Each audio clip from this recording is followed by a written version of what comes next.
there's one image that every cricket fan has imprinted in their mind. Morne Morkel on the ground, tears streaming down his face after the heartbreaking 2015 World Cup semi-final loss. A moment that captured the raw emotion and pain of a fiercely competitive sport. Morne Morkel was not just any player. He was a towering fast bowler who terrorized batters with his pace and bounce. With over 300 test wickets and numerous memorable performances in ODIs and T20s, he cemented his place as one of the greats in cricketing history. In our special mental health series, Grounded, I had the privilege to sit down with Morne Morkel. When I asked him about that fateful day, he said, "It is something I can never find peace with." A sentiment that echoes the silent struggles that many athletes face. Morne also opened up about his experience in the IPL as a coach, revealing the harsh realities of professional cricket. Players are easily replaceable, he shared, emphasizing the relentless pressure young athletes endure to perform. It's a stark reminder of the importance of mental resilience and the need for support system to help them thrive, not just survive. Tune in as we delve into these profound conversations, exploring the unseen battles behind the bright lights of the cricketing world. This is Grounded, where we uncover the stories that truly matter.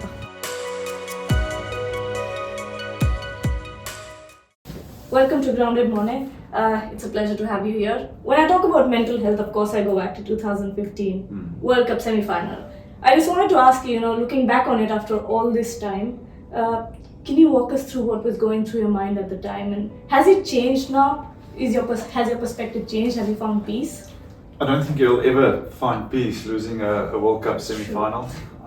There's obviously on that day, in that moment when that ball went for six, a lot of emotions will go through your body. It is basically 4 years, and especially with that group of players, 2 years of really hard work and building up towards a World Cup.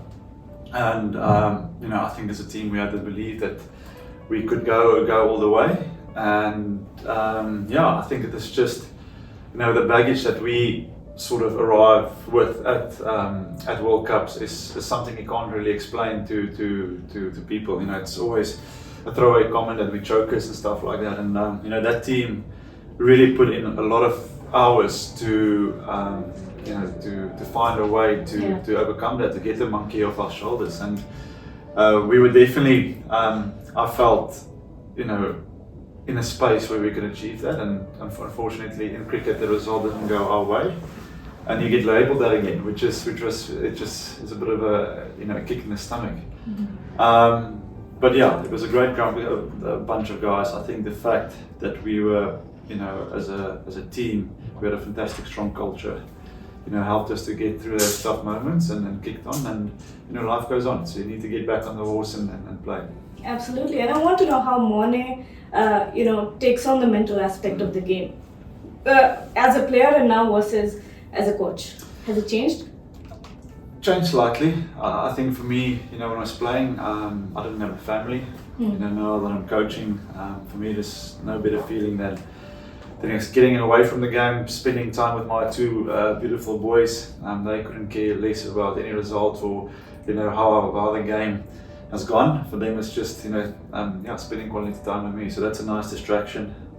I think it's always important to have good people in your corner that you can offload, that you can trust, you can speak to.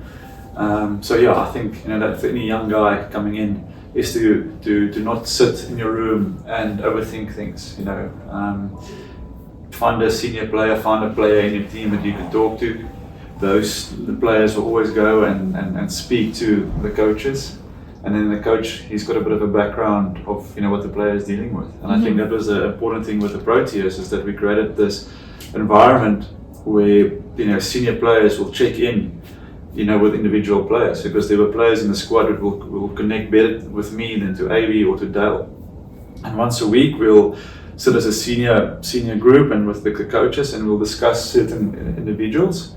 And then from there we formulated plans and how to go about helping these guys. If it was for this guy not to go train and need to go fishing a little bit more, or just get away, we'll do that. And we knew that guy then, when he stepped on the field, he was in a space that he could go and perform. So I think that is the sort of the thing for us, is to balance and work that out. I want to get your coach's perspective in the IPL. From the outside, it looks like all the players, they're living such a glamorous life and it's easy. But I believe that because the talent in India is immense, their players are also replaceable. Yeah. Do you think Indian players are under immense pressure of being replaced? For sure, I don't have to replace, like all players. I think are nowadays under a lot of pressure. I mean, IPL is the biggest stage after international cricket. It's cutthroat. Nowadays after 2-3 poor games, there's a possibility that you might be pushed on the sidelines. So there's a lot of pressure on these young players, senior players. There's always guys. I always say that you find yourself in like 2 stages. You've got the start where, as a youngster, you've got a bit more time on your side, but guys that are sort of in the middle stage of their career or the back end of the career, they're fighting, for different causes. One for security for their family. Other guys, am I going to be retained? Am I going to be picked up again next year? So there are different balances or different levels of that in the IPL. That's why, for me, when I think about that, it is so important to connect with these players and talk through them. It's not about just going day to day to training and hit balls and throw balls, but it's to have those conversations and talk about the truths that the IPL brings. Now, with the World Cup approaching and the South Africa team being one that hasn't won a T20 World Cup yet, do you think the team going into this tournament is under more pressure than ever? No, I don't think so. I also don't think this team will think about that pressure. I mean, they've got only a lot to gain by winning the World Cup. I think they've got a very strong squad. They selected a strong squad. They cover all the bases. They've got guys now doing really well in the IPL. Stubbs, Heinrich Klaassens, Mark Rims. Those guys have played Marco Jansen. So again, we're going to go, to a World Cup, I believe, as one of the favourites. But the T20 game, unfortunately, on the day, anybody can beat anybody. So there's unfortunately no guarantee in winning. But in terms of the quality in the squad that's there, the pressure will be on all the teams. I think India, Australia, England. There's going to be you can't really pick an out-and-out favourite. I think for them, and knowing a lot of those players, they haven't been part of any of the sort of heartache that we've had. It's a whole fresh group of players, and they're going to write their own path, their own destiny, and we can just only support them. Yes, and like you said, the pressure is going to be on all teams, but people online love to say that the South African team doesn't take pressure well, which may or may not be true, but how does the team work on that?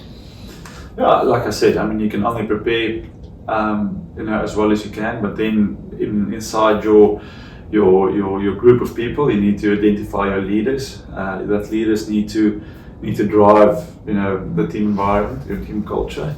And then it's easy to say go play fearless cricket, go out and there's no such thing as fearless cricket. Everybody, when they walk out, is under pressure to perform. It's just in that moment, can you find that little bit of calmness to execute? It's all about execution, under pressure. And like I said, the guys, the sort of younger generation playing now, they think less maybe about the game. So hopefully that will help them going into those big games. And since you talked about younger players, there's going to be younger kids watching this, wanting to be a fast bowler like you, perhaps. What is your message for them? Fast bowling. Nowadays it's a tough job, but it's also an exciting job. We see a lot of high scores. We see the ball flying for 6s and 4s, and bowlers really being under pressure. But I think it's going to slowly, the new generations are going to figure out ways to make it all come back. I think it's also, there's going to be a time where, as the true cricket lovers, we can reset and say, okay, back in the day, if you went for 7 runs and over, that is okay. Now, going at 10s and 11s and 12s, that's the new norm. And, just accept that the game has moved forward. Guys are playing with a bat, more attacking, more aggressive style of cricket. And, sort of just forget about all the stats, forget about all the, hype that comes with it. Just go out and perform and give your best. And, from there you'll rise to the top. Well, you've heard it from Morne, and thank you so much for joining us. It was a pleasure talking to you. Thank you very much.